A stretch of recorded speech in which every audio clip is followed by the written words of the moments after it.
I'm unfortunately guilty of not being one of those very conscious parents and not appreciating my son for everything that he is. He is very different. He's very full on. He is really out there. He is very clever. He just does not goddamn stop even in his sleep like your son.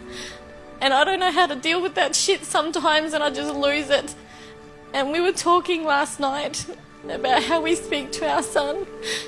And I know I'm not a bad mum. I know that I only did what I knew then. Yeah. How old's your son? He's 8. Beautiful. Do you know the best thing about this scenario right now? What? Do you know when a child's brain becomes fully developed?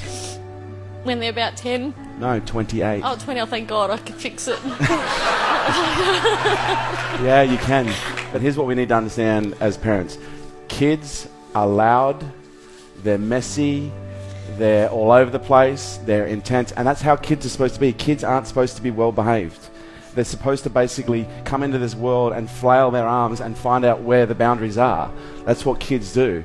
And our job as parents is to allow them to find those boundaries safely. And sometimes it's hard because what kids do is they come into this world and they behave in ways that press our buttons because we see so much of ourselves, you know, in those children. What our kids need more than anything else is they need to learn how to regulate. Most of you who don't know how to regulate is because your parents never demonstrated it to you. Because when a child is having a meltdown, what do most parents typically say? Stop it. Just stop it. For God's sake, stop it. Go to your room. I'm sick of hearing you carrying on. Whereas what a child needs in those moments is a nice, calm parent in the midst of a shitstorm is just to get down on one knee and grab them and bring them in and just hold them and say, it's going to be okay. Just breathe. Just breathe. A child can feel the quality of your presence.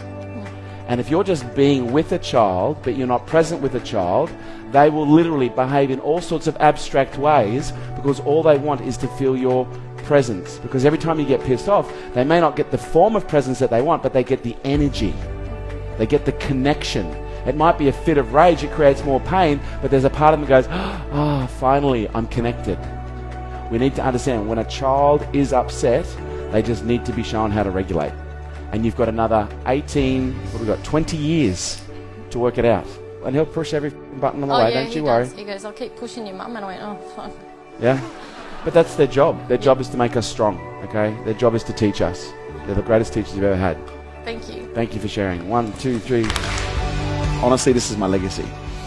And there would be no greater gesture that you can do than to hand this down to the next generation. Show your kids how to regulate and demonstrate to them what calm looks like in the midst of a storm. But I do think parents need to understand the responsibility that is involved with bringing up a child. You've got to ask yourself the question now, what kind of a world are we trying to create here?